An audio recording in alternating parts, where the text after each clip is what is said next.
สบายดีข้าพเจ้าสิมาแนะนำเกี่ยวกับวิธีการ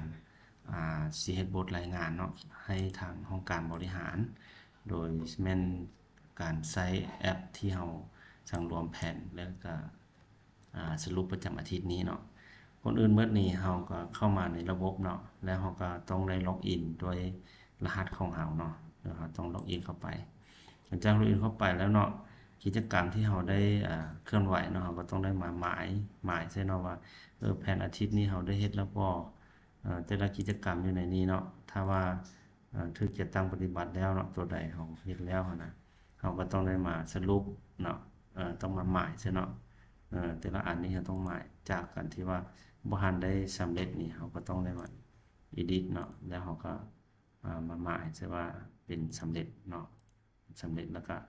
เราสามารถเติมข้อมูลการสำเร็จเข้าไปสมมติว่าเราเฮ็ดแล้วสำเร็จเนาะก็ต้องการเพื่อจะไปเฮ็ดบทรายงานให้ห้องการบริหารเนาะเราก็จะมาที่เมนูทางข้างนี้เนาะแล้วเราไปติ๊กใส่ตัวเมนูรายการเนาะรายงานในเมื่อเข้ามารายงานเนาะเราจะเห็นมีปุ่มอื่นว่าเฮ็ดรายงานส่งให้ห้องการบริหารเนาะเวลาเราติ๊กใส่ปุ่มนี้เนาะมันจะเปิดตัวนี้ขึ้นมาเนาะแล้วมันจะทำการโหลดข้อมูลจากโปรแกรมเราจะใช้โปรแกรมเชื่อมเหมือนว่า Looker Studio เนาะเราใช้โปรแกรมตัวนี้เพื่อเชื่อมระหว่างโปรแกรม AppSheet กับ Looker Studio เนาะเพื่อเป็นการแสดงข้อมูลในเมื่อเข้ามาเนาะถ้าว่าอยู่ในประจำอาทิตย์เนาะตัวนี้เราจะใช้อาทิตย์ในปัจจุบันเนาะ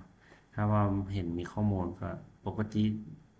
ข้อมูลจะเห็นเลยเนาะแต่ว่าย้อนว่าระบบเรายังบ่ทันได้ป้อนข้อมูลเนาะข้าพเจ้าสิเฮ็ดสาธิตก่อนคือเราจะต้องไปเลือกเอาวันที่ที่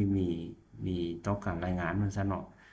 เราต้องการอันนี้เพราะเรื่องแผนอาทิตย์ของแขนงเด้นะแผนประจำอาทิตย์ของแขนงควบคุม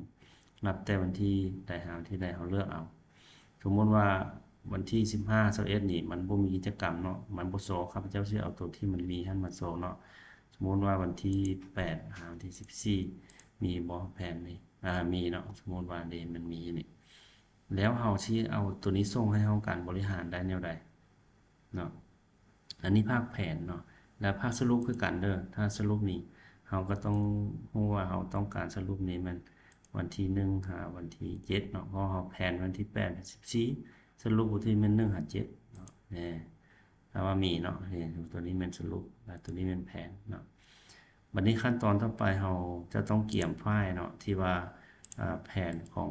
โครงการเนาะแผนที่เราได้จะส่งให้บริหารเนาะเราต้องเอาฟอร์มขึ้นมาเนาะคือฟอร์มตัวนี้เป็นฟอร์มแผนประจำอาทิตย์เนาะเราก็ใส่วันที่ให้มันถูกตามมันนั้นเนาะเฮ็ดฟอร์มไว้เนาะจากนั้นแล้วเราก็มาเนาะเอามาสิดาวน์โหลดหรือว่าเราสิexport ตัวนี้มันเป็น Excel เนาะท่านเลือกวันที่ให้มันถูกตามที่เราต้องการรายงานแล้วเราก็คลิกขวาใส่หน้าต่างนี้เลยไปที่ Export เนาะ Export แล้วให้คลิกใส่ตัวอื่นว่า Download CSV Excel หรือว่า CSV ตัวใดก็ได้ถ้าว่ามันเป็น Excel คือกันเนาะแต่ว่า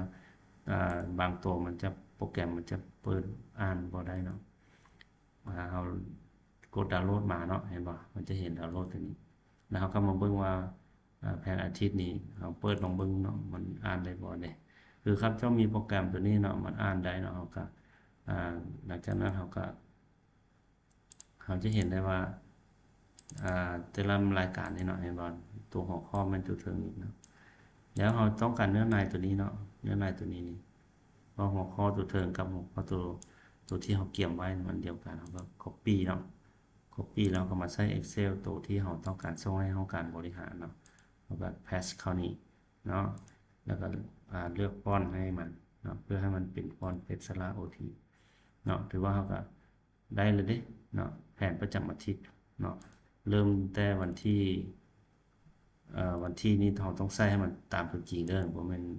เฮาใส่ได้เนาะใส่ตามตัวจริงเนาะถือว่าครบในนี้ห้องหมายเหตุถ้ามีมันก็มีมาบ่มีมันบ่โชว์เนาะแล้วต่อมาเราก็มาเอาตัวภาคสรุป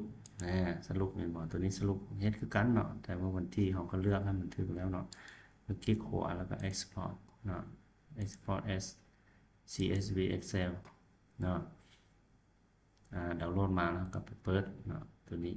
บทสรุปอาทิตย์เนาะเนี่ยตัวนี้เราก็ได้คือกันเนาะเนี่ยตัวนี้เราก็จะได้เป็นอันนี้หัวข้อตรงนี้เราบ่ก๊อปเนาะก๊อปแต่ค่ากิจกรรมนี้ลงมาเนาะเพื่อส่ง copy เนาะ copy แล้วเราก็มาใส่ Excel คือตัวนี้เป็นว่าฟอร์มของบริหารเนาะเขาก็เอามาแพทย์สนิทเนาะกิจกรรมเนี่ยเราก็มาเปลี่ยนฟอนต์เพื่อให้มันถูกตามฟอนต์ที่เพิ่นระบุเนาะตกแต่งนั่นแล้วก็แปลงวันที่ให้มันถูกตามตัวจริงที่เราเฮ็ดสรุปเนาะจากนั้นเราก็เซตมันก็ส่งไปให้ทางบริหารเนาะผู้รับผิดชอบเป็นผู้ใดเราก็ส่งให้ผู้นั้นเนาะตามที่เรามีอยู่ในระบบปัจจุบันเนาะอันนี้เป็นวิธีเราดึงข้อมูลเพื่อรายงานให้บริหารนอกจากแขนงเนาะเราสามารถเบิ่งได้ของหน่วยงานเนาะนี่อันนี้สรุปหน่วยงานแผนของหน่วยงานไข้ยุงบ่เอดส์บ่วัณโรคบ่หรือว่าระบาดเนาะมีอยู่นี่หมดเลย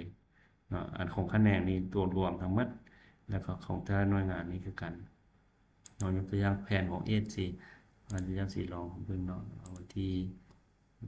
8หาวันที่14เนาะเลือกเอาเลยก็ได้เนาะ8หา14นี่เพิ่นบ่มีแผนวันที่1หาที่7มันบ่มีข้อมูลเนาะเพราะข้อมูลเราบ่ได้ใช้ได้เห็นบ่แผนนี้จะได้เฉพาะของหน่วยงานเอดมาเนาะหน่วยงานอื่นจะบ่โชว์อยู่นี่เนาะเราจะเห็นได้อยู่นี่